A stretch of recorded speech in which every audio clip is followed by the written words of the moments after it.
لدورة الإخاء بدون في هذه اللحظات يسعدني أن أستضيف الشيخ محمد صنات الذي كان قبل انطلاقة المباراة الثانية في محاضرة خفيفة جميلة.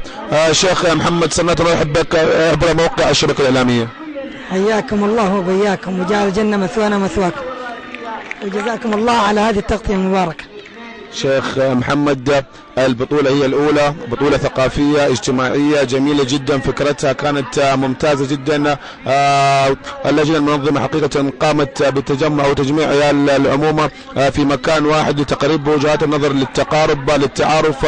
كيف كانت أو كيف هي بداية فكرة إقامة البطولة؟ والله فكرة إقامة البطولة حقيقة كانت هي بداية جوال واجتماع الشباب، بعد ذلك منتدى، ثم توجناها بأن يلتقوا الشباب مع بعضهم في لقاء واحد يجمعهم يعرف بعضهم على بعض. نعم. اليوم الثالث من أيام البطولة أو الملتقى، كيف كانت الأجواء في هذا الملتقى؟ والله الأجواء الحمد لله طيبة، وإن كان فيها الحماس زايد شوي لكنه طيب، ولكن احنا نوصي الشباب اللي يلعبون على ألا يعني ينسوا الهدف الأعظم الذي من أجله كان هذا الالتقاء وهذا الملتقى، وهو الإخاء فيما بينهم، لأنهم هم أبناء عمومة وإخوة أيضا. ربما لديك من لم تشاهده من أبناء عمومتك، من لم تشاهده ربما من سنين شاهدته في هذه البطولة. يعني البطولة بشكل كبير أعطت أهدافها، أعطت ثمارها. مستقبل البطولة أو مستقبل هذا الملتقى؟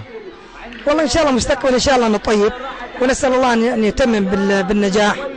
والإخوة أيضا كذلك كثير منهم ما كنا نعرفهم، لكن بهذا الملتقى عرف البعض بعضهم. نعم. كلمة تقولها لأبناء عمومتك ذوي بدوي؟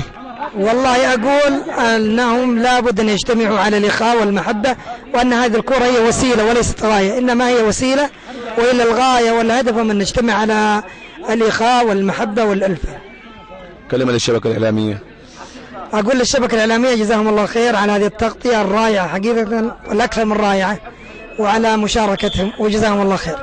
شكرا شيخ محمد. حياك الله، الله يبارك فيك.